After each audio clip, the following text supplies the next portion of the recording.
Alright, welcome back everyone, and today we have finally made it to World 5. Congratulations, you have come so far, and the first stage right here, Harvest Hazards, well, she's gonna try and end your run. But don't worry, whether or not you have Cranky left over from Fugu, you can still execute this stage, same strats every time.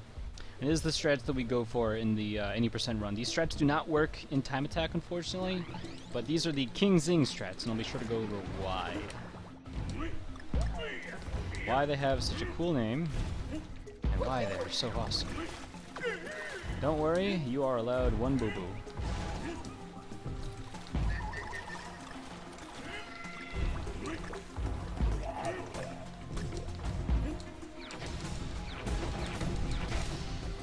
This will be the last stage in the ever painful Dawn Gauntlet.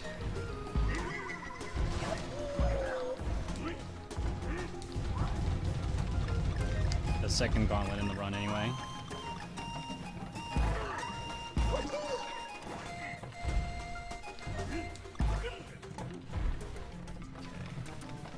Let's see if I got it. I got it. Trusty trolley. It's actually kind of a sketch setup, but I'll be going over what exactly all this stage entails, because dang, this stage is gonna ruin lives. Jump. 1, 2, 3, 4, jump.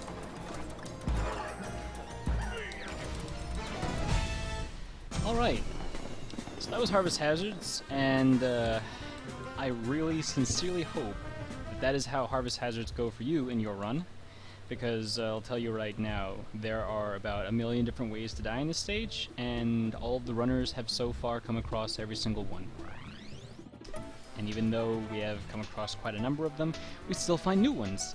So, this stage, it works differently than time attack in the sense that, and this has to do with why we call it the King Zing. If you look under the leaderboards, the top 2 times right now are none other than Michael Goldfish and NKB.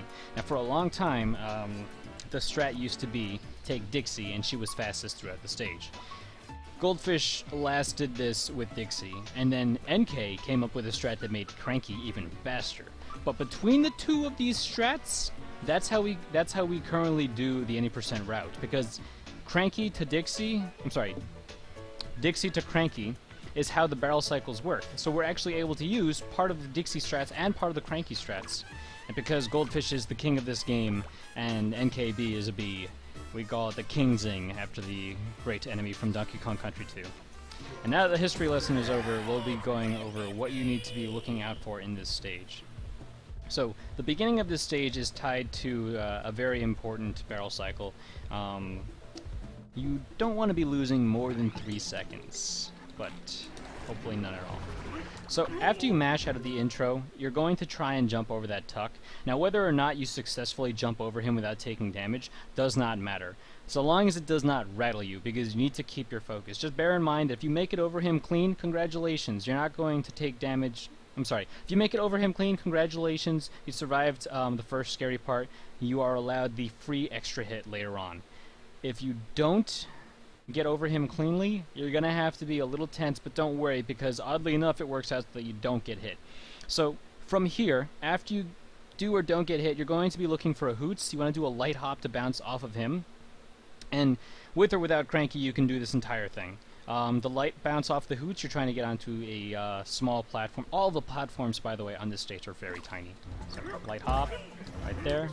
You're doing a roll jump off of here. You can straight up roll off of that onto here, so long as you have Cranky. Otherwise, just do a small hop with Donkey Kong, no big deal. Coming up next is a Bucky enemy. You want to make sure that you just do a light jump off of him.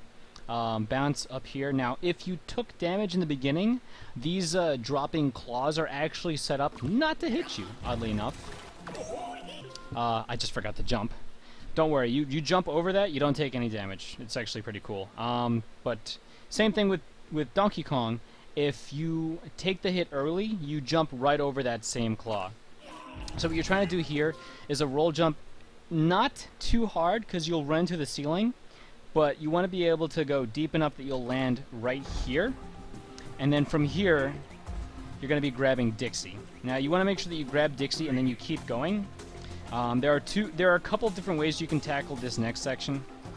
You either flutter, jerk. You either flutter so that you land right here and then you roll through the tuck, or a slightly easier way of doing that is you do a bounce off of here. Again, you're just trying to land right on this spot before the tuck.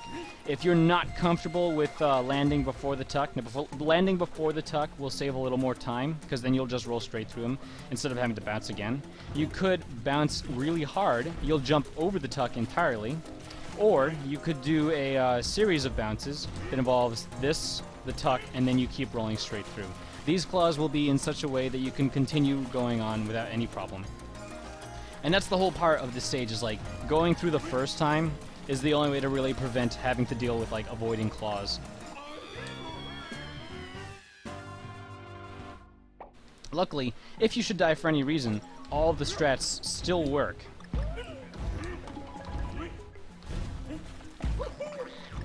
Taking one hit, no big deal. There's Dixie, and then you just roll straight through. So from here on out, you're just rolling straight off through that tuck, and then you're doing a light hop. And this is because although it is possible to roll off of this onto the next series of platforms, you sometimes fall through the gap, as you saw me do just a moment ago. So what you want to do is you want to do a light hop right here, so that you land on one of these platforms. It doesn't matter which one. And then once you're on these platforms, you can roll straight across them. You'll normally be landing right before this enemy. This is the Bountilus. You'll just roll straight through him. You'll want to jump for this fruit right here. It's always like right around here when you're doing the stage normally. So you'll be able to just jump on here, do a bounce up onto this platform, and then you'll be able to roll through the hoots into the barrel. Be very careful with these bouncy fruits. They have a very annoying property that if you land on the side of them, it eats your flutter. So if you land like right, it's really hard to get on purpose. A lot of the things that happen in this stage happen by mistake. They're very terrible. But if you should happen to land just on the side of it instead of on top of it, you won't even be able to flutter or save yourself. So it's very important to make sure that while you are trying to keep pace with the barrel cycles in this stage, you're making sure that you slow down just enough to land on top of the fruits, get their proper bouncing, because dying costs you a lot more time than missing one barrel cycle. So when you're right around here, looking for the fruit to be right around here, you would do a bounce up here, and then you can just roll jump into the barrel. Match through this section, do a light roll jump, and then you can roll straight through the bucket before he even has his, like, they leave a gas cloud wherever they move, and if you try and roll through them when the gas cloud is up, you'll take damage. So you want to be careful that when you see the Bucky, you immediately roll through him on this section. You don't hesitate at all, because that way you'll get him before he leaves the gas cloud. So for these trolleys, you want to make sure that you land on the right side of them. And then Dixie, actually, because we're using Dixie on this section, this is the gas cloud I mentioned earlier. Because we're using Dixie in this section, the moment you land on the trolley, you can actually just roll straight off and then use her flutter to get across. So that's the Dixie portion of the stage. This is the reason why Dixie used to be fastest, is that you would use Dixie's flutter to make it across this gap without having to ride that trolley. This is where you will be switching to Cranky. So normally if you are getting here on cycle, you'll see you'll be getting here right around here. If you're lucky, you'll still see a little bit of Dixie. Sometimes you may get here when Cranky is on the screen like this. So just be careful. There are 3 tuck enemies on here. Just make sure you roll through the second one before you jump and grab it on the way up, like that. And then you would just roll to break it and bounce off of that enemy. So once you have Cranky, you cannot flutter, which would normally allow you to save another part of this section. But because you need Cranky for the next couple stages, this is where we cut off the strats between Dixie and Cranky, and we're just going with Cranky. He's better for the overall run. You would roll off of this platform right underneath, and then you would be grabbing... Whoa! Ah, that grass.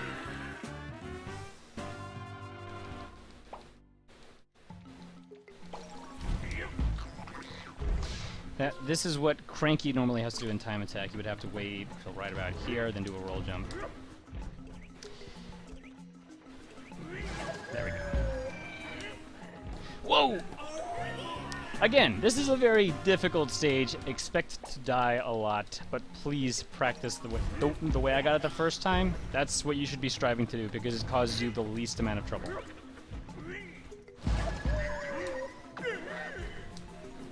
Just take everything in strides.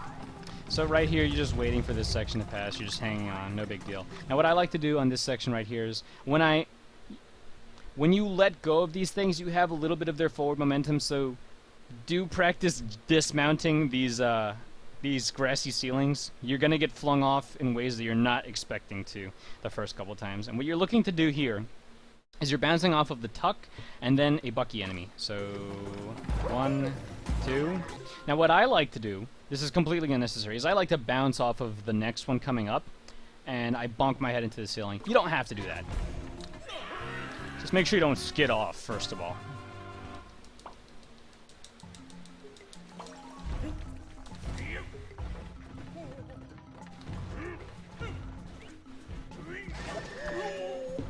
Okay. Weird. Anyway. So yeah, you're just grabbing onto here, then a little after these bananas, right here. So you can just land right there, jump right here. No big deal. You don't have to bounce or anything fancy. This is just what I like. That's just what I like to do. Now these, this swinging pile of berries, you just want to make sure that it's moving a little bit to the left more so that you can bounce off of it like that. Now, this is the technique that I actually discovered. For a while, it was not really sure what caused you to die on this section because... Let's see if I can get it. Oof, okay, so this is good. I feel confident about this. You saw how I landed on the platform, and I tried to land on the rightmost side of the trolley.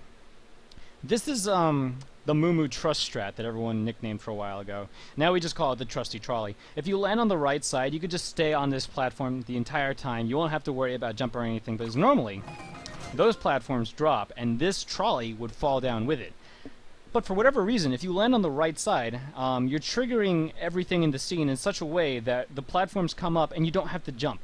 Otherwise, if you land on it unsurely, and then if you land in the middle and then you have to like walk over a little bit to the right, then when you get over here on the trolley, it'll fall off the tracks. So the two ways you can get the trusty trolley set up are that you land on the right side, which is a little risky because you don't want to accidentally fall or slip off, or you land on the left side and then run over to the right side. Don't roll, just hold your grab button, walk over to the other side, so you'd be running over, and then just stand on the right side. No extra additional movements, nothing. You can turn left and right, it doesn't really matter. But so long as the track is moving, it won't fall off when the platforms disappear. They come back up just in time to pick you up. And that allows you to just blast through this next section without actually having to worry about dodging or timing your barrel shots.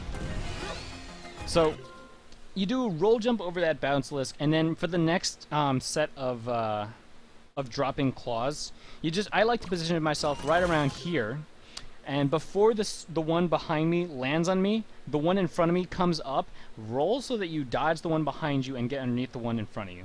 You don't need the damage boost through here. You don't have to worry about it. I'm on 1 heart, and I'm not worried about taking any more damage for the rest of this stage. Roll through these enemies. You jump up here. On this top section, you want to make sure you're landing up here. Just roll straight off, hop.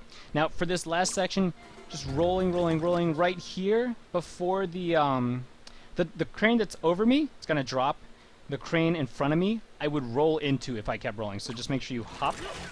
And then you're rolling off 1, 2, 3, 4 of these platforms. Do a full jump, full pogo, hold A, mash. Done. As you can see, there are a lot of ways to die on this stage if you lose your pace.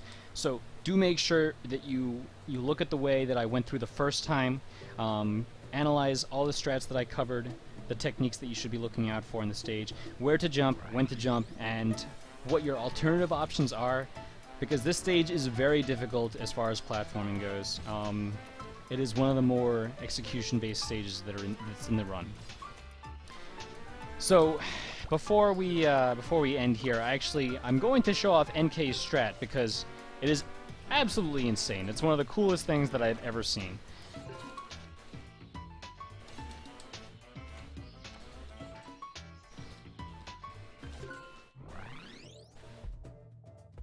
Again, this is possible to do in the run, but it is absurdly difficult. The way that I completed it the first time, switching between solo DK Dixie and then Cranky, or Cranky Dixie and then Cranky, that's entirely viable, and that's what you want to be doing in runs. Bouncing. He tilted back just a bit to avoid getting hit by the claw.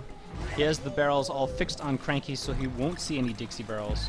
Now, Cranky does save a little bit of time over Dixie. In certain places, Dixie and Cranky kind of go back and forth in this stage for where they can save time. Now, Cranky has to wait here where Dixie would normally be able to flutter over the gap. And here is the crazy NKB setup.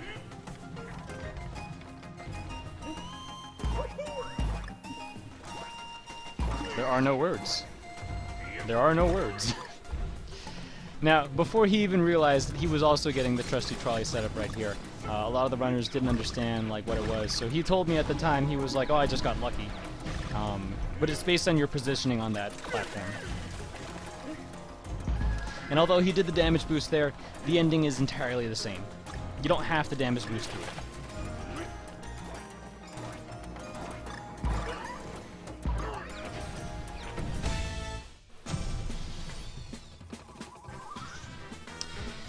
So, I hope that this guide for 5-1 helped you out.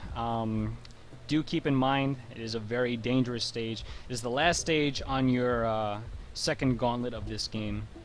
And the reason why it's the last stage is because the next stage is a rocket barrel level. Next time we'll be getting to do Reckless Ride.